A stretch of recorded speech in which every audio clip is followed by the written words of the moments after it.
Sarah Martinez sat quietly at the end of the bar, nursing her club soda and lime. The dim lighting of Murphy's Tavern cast long shadows across her face. But she preferred it that way. After 18 months of military leave, she was still adjusting to civilian life. The noise around her felt foreign now. Laughter, clinking glasses, the hum of normal conversation. It was so different from the silence of the mountains where she had spent the last 3 years. She wore simple jeans and a plain black sweater. Nothing that would draw attention.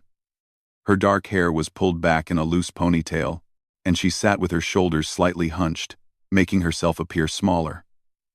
To anyone watching, she looked like just another woman trying to disappear into the background of a busy Friday night. The truth was far more complicated. Sarah was one of only 12 women ever accepted into the Army's most elite Special Operations Unit. For the past 6 years, she had completed missions that most people would never know existed. She could speak 4 languages fluently, had parachuted into hostile territories more times than she could count, and had skills that would surprise anyone who saw her sitting there looking so ordinary. But tonight, she just wanted to be normal. She had chosen this particular bar because it was far from any military base. Far from anyone who might recognize her. The civilian clothes felt strange after so many years in uniform, but they were part of her attempt to figure out who she was outside of her military identity. "Another club soda?" asked the bartender, a kind woman in her 50s with graying hair. Sarah nodded with a small smile. "Thanks, Linda." She had been coming here for 3 weeks now, always sitting in the same spot, always ordering the same drink. Linda had stopped asking questions after the first visit. Sensing that Sarah needed space rather than conversation, it was one of the things Sarah appreciated about this place. Nobody pushed for personal information. The bar was busier than usual tonight.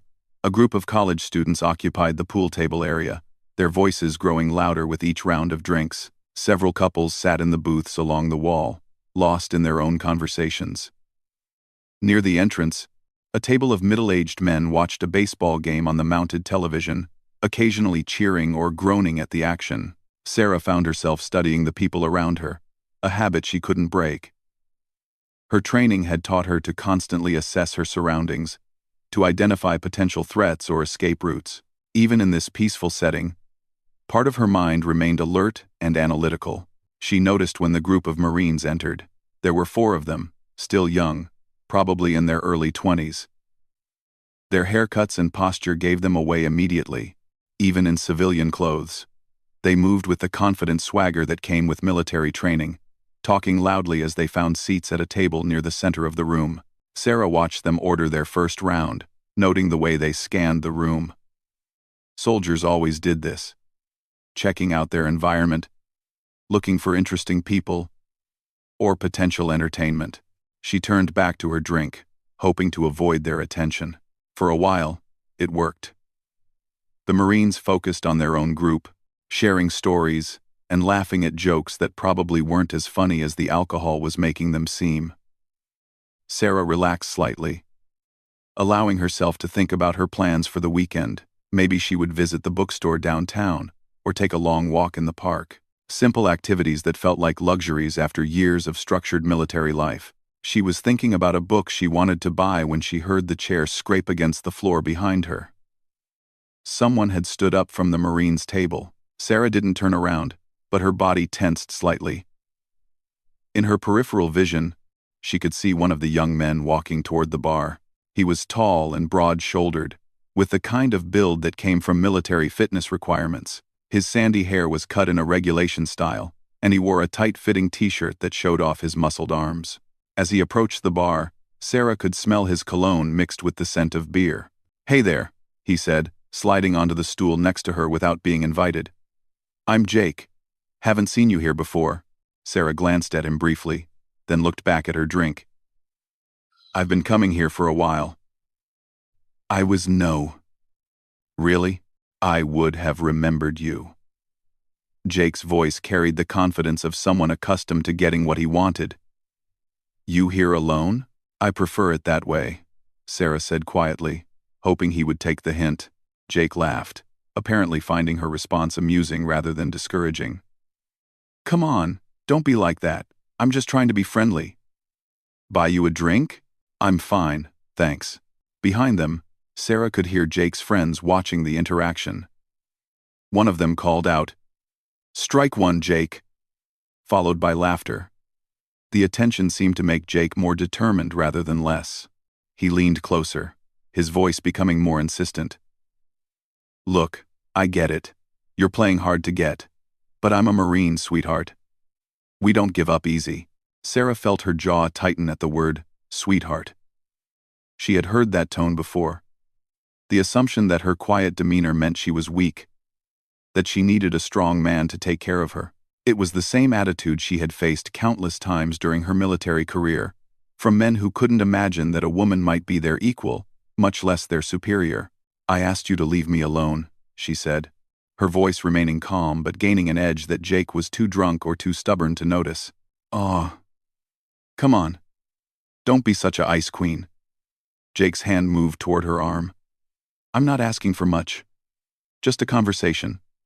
Maybe a dance."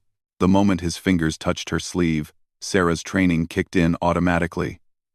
Her body shifted almost imperceptibly, positioning itself to react.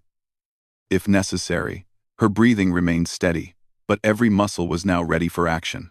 Linda, the bartender, had noticed the situation developing. She moved closer, her expression concerned. "Everything okay here?"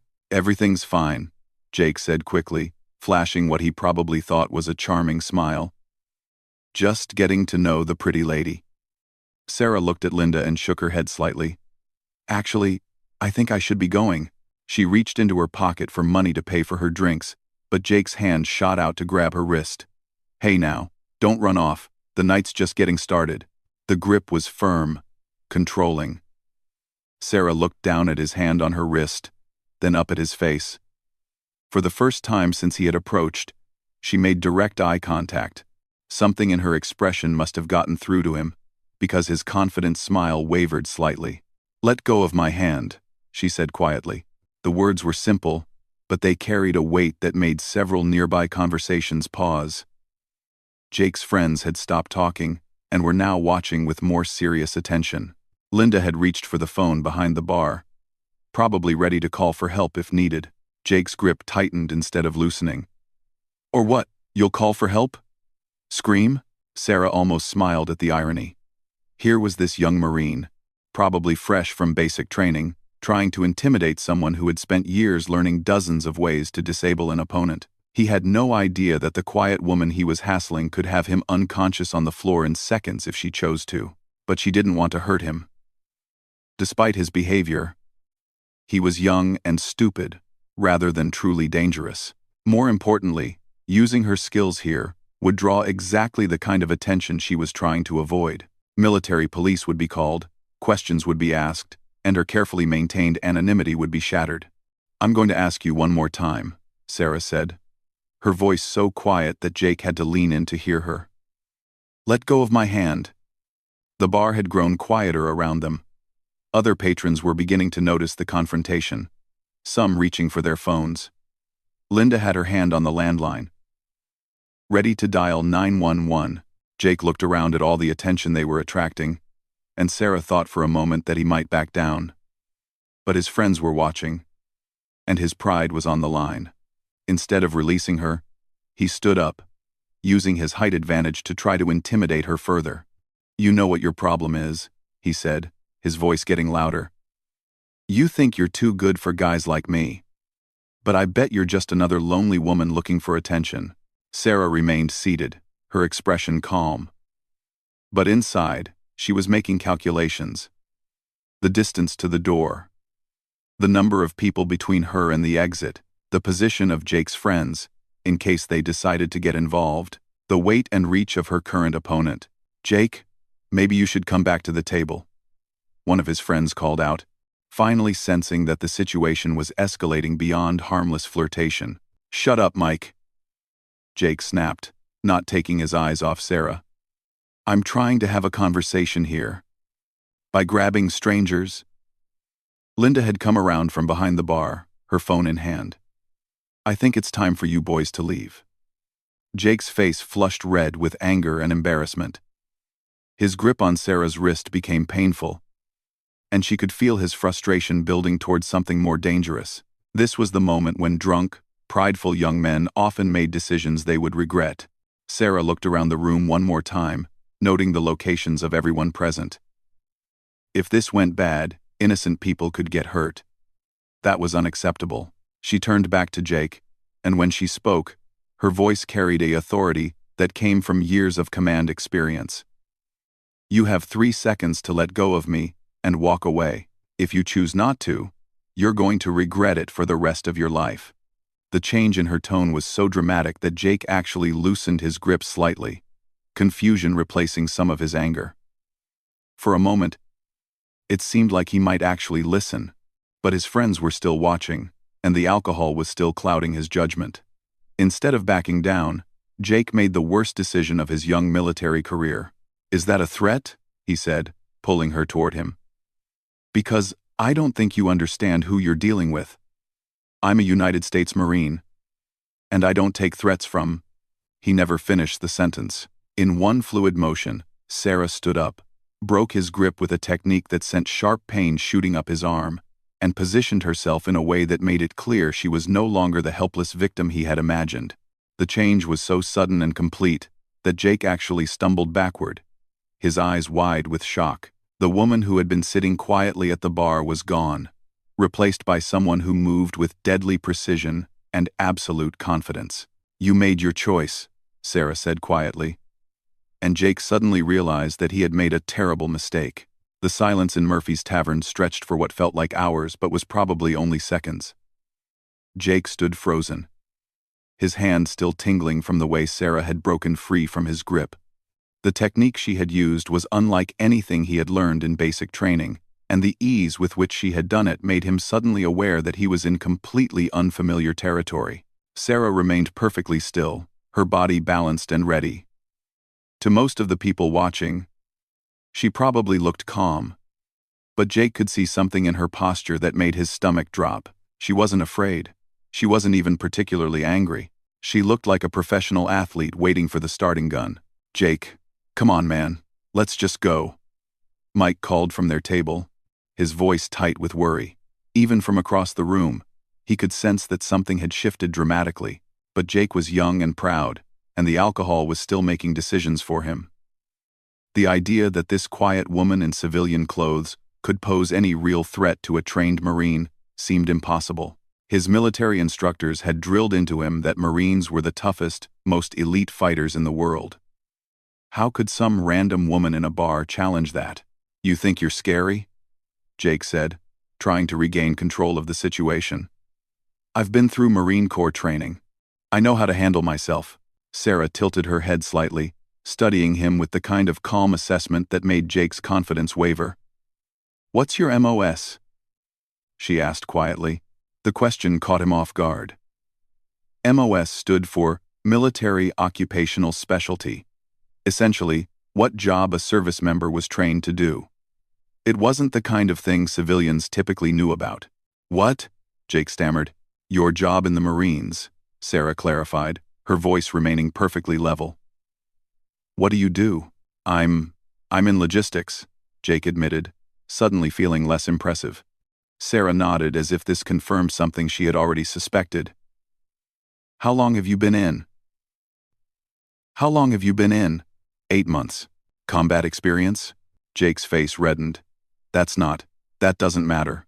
But it did matter. And everyone in the room could sense it. Jake was discovering that there was a difference between military training and military experience, and that his 8 months of peacetime service had not prepared him for this moment. "It matters," Sarah said quietly, "because you're about to attack someone based on assumptions you made about military superiority. And those assumptions are wrong." The word attack hung in the air like a challenge. Jake realized that the entire bar was watching him, waiting to see what he would do. Linda had her phone ready to call police. His friends looked worried. Even the college students had stopped playing pool to watch the confrontation. Jake felt trapped. If he backed down now, he would look weak in front of everyone. But something about the woman's calm confidence was making him increasingly nervous.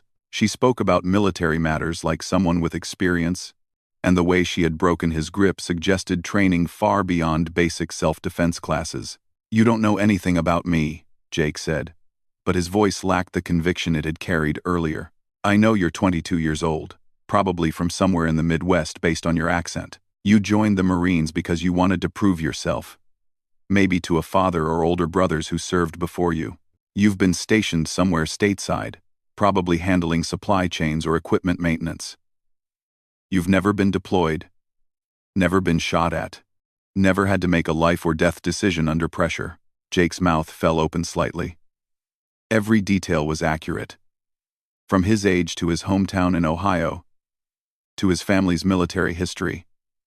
"How do you—" "Because I've met hundreds of Marines just like you over the years," Sarah continued. "Good kids who signed up to serve their country, but who haven't learned yet that the uniform doesn't make you invincible, and who definitely haven't learned that assuming women are weak can get you killed in the real world." "You're just some civilian," Jake protested, but he was backing away from her now, his body instinctively recognizing a threat his mind didn't want to accept. Sarah almost smiled at that. "Is that what you think?" She took a step toward him, and Jake found himself taking 2 steps back. Her movement was perfectly controlled, like a cat stalking prey. There was no wasted motion, no uncertainty. Everything about her suggested someone who had been in far more dangerous situations than a bar fight. "Sarah, maybe we should all just calm down," Linda said nervously. She had seen plenty of fights in her years as a bartender, but nothing quite like this. The quiet woman she had been serving for weeks was revealing herself to be something entirely unexpected.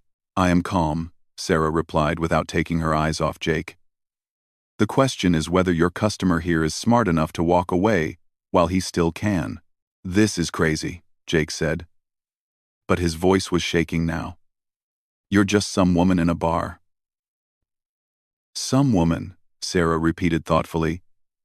"Let me ask you something, Jake. In your 8 months of service, have you ever heard of Special Operations Forces?" Jake nodded reluctantly. Every Marine knew about Special Ops, even if most would never qualify for selection. "Have you heard of the Army's Special Forces Assessment and Selection Program?" Another nod, more uncertain this time. "What about the specific units that recruit from SFAS graduates? Delta Force? Task Force operations that don't officially exist?" Jake was staring at her now, his face pale. These weren't things that civilians typically discussed casually. They were the kinds of specialized military units that most soldiers only heard about in whispers. "That's impossible," he whispered. "Women can't." "Women can't what?" Sarah asked, taking another step forward. "Serve in combat roles? Pass special forces training? Complete missions that would break most men?" She reached into her back pocket and pulled out a small leather wallet. Jake flinched, thinking she might be reaching for a weapon, but instead she opened it and showed him something that made his knees go weak. It was a military identification card, but not like the standard IDs Jake was familiar with. This one had special markings and clearance codes that indicated the holder was part of operations most service members would never even know existed. "Master Sergeant Sarah Martinez," she read quietly. U.S. Army Special Forces. 6 years active duty, 3 combat deployments, currently on medical leave for injuries sustained during a classified operation in Afghanistan. The ID disappeared back into her pocket as quickly as it had appeared. But the damage was done.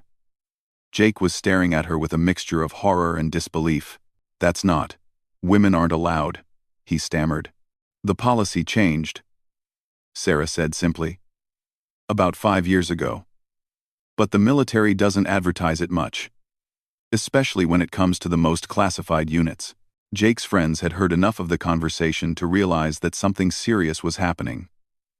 Mike stood up from their table and started walking over, his hands raised in a peaceful gesture. "Look, miss, I'm sorry about my friend. He's had too much to drink and—" "Your friend grabbed me, threatened me, and refused to let go when I asked him to," Sarah interrupted. "In most jurisdictions, that's assault and false imprisonment." Mike's face went white.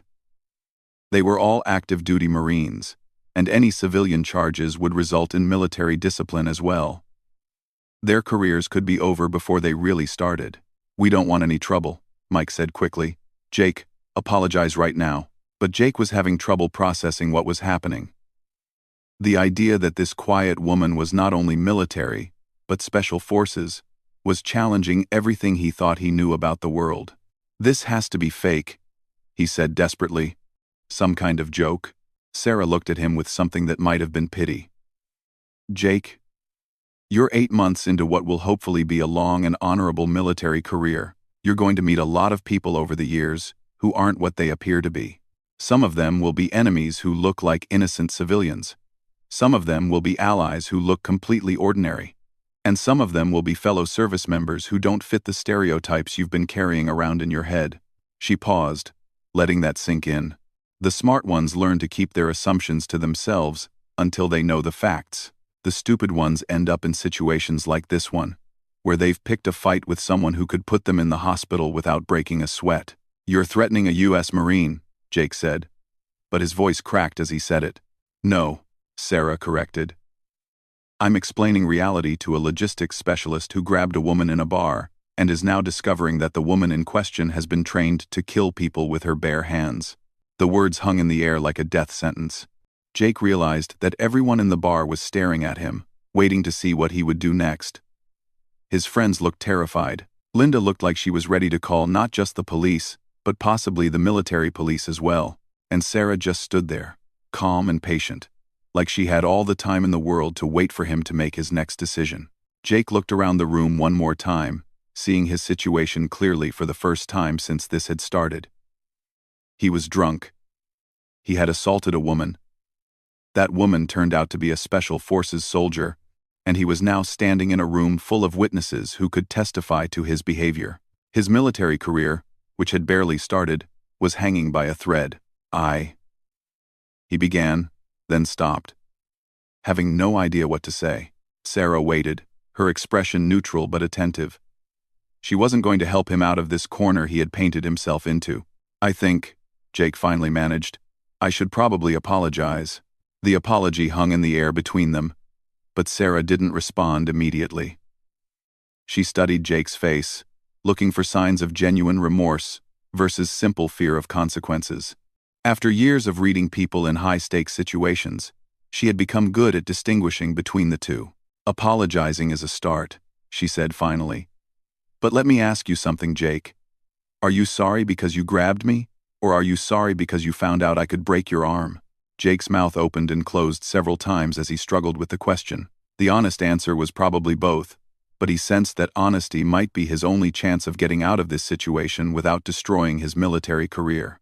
"Both," he admitted quietly. "I shouldn't have grabbed you regardless of who you are.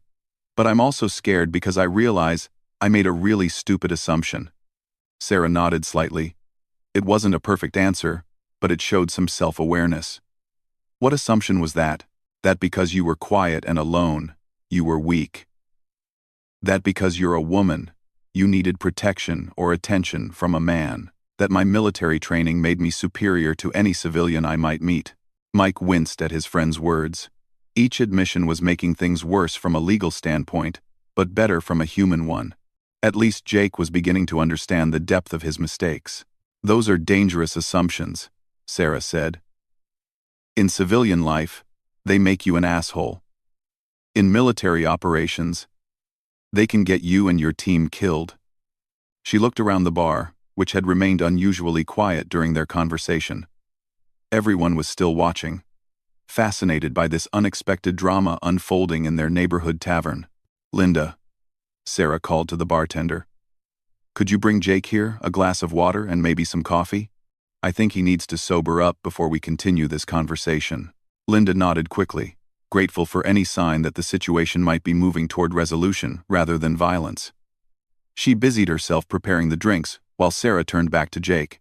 "Sit down," Sarah instructed, indicating the stool he had vacated earlier. Jake hesitated. Sitting would put him at a physical disadvantage, and every instinct told him not to make himself more vulnerable. But he was beginning to understand that his physical position was irrelevant. If Sarah had wanted to hurt him, She could have done so already. He sat down carefully, accepting the water Linda placed in front of him. His hands were shaking slightly as he lifted the glass. "Tell me about your family's military service," Sarah said, taking her own seat. The casual tone was somehow more unnerving than her earlier intensity. "My father was a Marine in Vietnam," Jake said slowly. "My older brother served in Iraq. When I graduated high school, joining up seemed like the natural thing to do. And they're proud of you?" "Yes, ma'am." "What do you think they would say about your behavior tonight?" Jake stared into his water glass, his face burning with shame. "They'd be disappointed. Dad always said that Marines protect people who can't protect themselves. He never said anything about harassing women in bars." "Your father sounds like a smart man," Sarah observed. "The best Marines I've worked with understood that strength without honor is just bullying." Jake looked up sharply. "You've worked with Marines?" "Extensively. Joint operations are common in Special Forces work. I've served alongside Marines, Navy SEALs, Air Force Special Ops, and CIA operatives. Some of the best soldiers I know are Marines." She paused to let that sink in. "And some of the worst examples of military behavior I've seen have also come from Marines who thought their reputation gave them license to act like idiots." "Which category do I fall into?" Jake asked, though he wasn't sure he wanted to hear the answer. "That depends on what you do next," Sarah replied. "Right now, you're just a kid who made a stupid mistake. Whether you become something worse depends on whether you learn from this or decide to blame everyone except yourself." Mike had been standing nearby, listening to the conversation with growing relief. It seemed like his friend might escape serious consequences after all, but he was also learning things about military service that his own training had never covered. "Can I ask you something?" Mike said hesitantly. Sarah turned to him. "Go ahead. How long have women been allowed in Special Forces? I mean, I know the combat exclusion was lifted, but I thought the elite units were still boys' clubs?" Sarah finished with a slight smile. "Officially, the policy changed about 5 years ago. Unofficially, there have been women in various special operations roles for much longer, just not in positions the public heard about." She took a sip of her club soda before continuing. "The unit I served with has had female operators for almost a decade. The selection process doesn't care about your gender. It only cares about whether you can complete the mission and bring your teammates home alive." "How many women pass the selection?" Jake asked, his curiosity overcoming his embarrassment. "Very few. But then again, very few men pass either. The washout rate for Special Forces training is over 90%, regardless of gender." Jake was quiet for a moment, processing this information.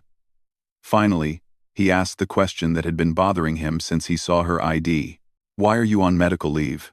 Sarah's expression grew more serious. "IED explosion during a rescue operation in Afghanistan.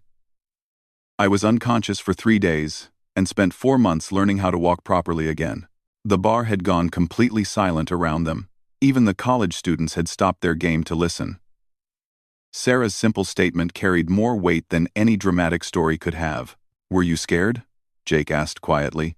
"Terrified," Sarah admitted. "But fear is part of the job. The trick is not letting it paralyze you when people are counting on you." She finished her drink and set the glass down carefully. "Jake, you're going to have choices to make throughout your military career. You can choose to be the kind of Marine your father would be proud of, or you can choose to be the kind who gives the uniform a bad name. Tonight was a test, and you failed the first part, but you're passing the second part by listening instead of escalating." Jake nodded, understanding the weight of her words. "What should I do now?" "First, you're going to apologize to Linda for disrupting her establishment and making her customers uncomfortable. Then you're going to pay for everyone's drinks tonight as a gesture of goodwill. Then you and your friends are going to leave quietly and think about what happened here." "Yes, ma'am." "And Jake, if I ever hear that you've put your hands on another woman without permission, I will personally ensure that your commanding officer learns about tonight's events in great detail. Are we clear?" "Crystal clear, ma'am." Sarah stood up and placed money on the bar for her own drinks, plus a generous tip for Linda. "One more thing. When you go back to base tomorrow, I want you to volunteer for additional training, hand-to-hand combat, cultural sensitivity, whatever programs they offer. Because right now, you're a liability to any unit you might be assigned to. I will, Jake promised. Sarah nodded and turned to address the room. Sorry for the disruption, everyone. Enjoy your evening. As she walked toward the door, the entire bar remained silent. It wasn't until she had disappeared into the night that conversations slowly began to resume. Jake sat at the bar for another hour, nursing coffee and thinking about everything that had happened. His friends tried to make jokes about the situation, but he wasn't in the mood for humor. He kept thinking about his father's stories of honorable service and how disappointed the old man would be if he knew about tonight. Linda approached him as he was preparing to leave. She's been coming here for weeks, the bartender said quietly. Always sits alone. Always polite. Never caused any trouble. I had no idea she was military. Neither did I, Jake admitted. I thought she was just what? Weak? Available? In need of rescue? Jake flinched at the accuracy of Linda's words. Yeah, all of that. Linda shook her head. Son, I've been tending bar for 30 years. I've seen every kind of person you can imagine walk through that door. The quiet ones who keep to themselves? They're usually the most dangerous. The loudmouths who announce how tough they are? They're usually all talk. She wiped down a glass as she spoke. That woman has seen things that would give you nightmares. She's done things that would break most people. And she was sitting here quietly, trying to heal from whatever brought her to this place. You almost ruined that for her. Jake felt sick to his stomach. I know. I'm going to do better. See that you do, Linda said firmly. Because if you don't, and you come back here causing trouble, you'll have me to deal with. And unlike Sarah, I won't be nearly as patient. Jake paid his tab and left with his friends, but he couldn't stop thinking about the encounter. Over the following weeks, he threw himself into additional training with a dedication that surprised his instructors. He volunteered for cultural sensitivity courses, advanced hand-to-hand combat training, and leadership development programs. He never saw Sarah again, but he heard Linda mention once that the quiet woman had started coming back to the bar after a few weeks' absence. She still sat in the same spot, still ordered the same drink, and still kept to herself. But now Jake understood that her solitude wasn't weakness or an invitation. It was the choice of someone who had earned the right to peace and quiet. Months later, when Jake was finally deployed overseas, he found himself working alongside special operations teams on several occasions. He never met anyone who knew Sarah personally, but he heard enough stories to understand that women like her were out there, serving in roles that most people would never know about. And every time he encountered someone who didn't fit his expectations, he remembered the lesson he had learned in Murphy's Tavern. Assumptions could be dangerous, and strength came in many different forms. Jake went on to have a distinguished military career, eventually earning a commission and leading his own teams. He never forgot the night he learned that the quiet woman at the end of the bar was far more dangerous than the young Marine who thought he was protecting her.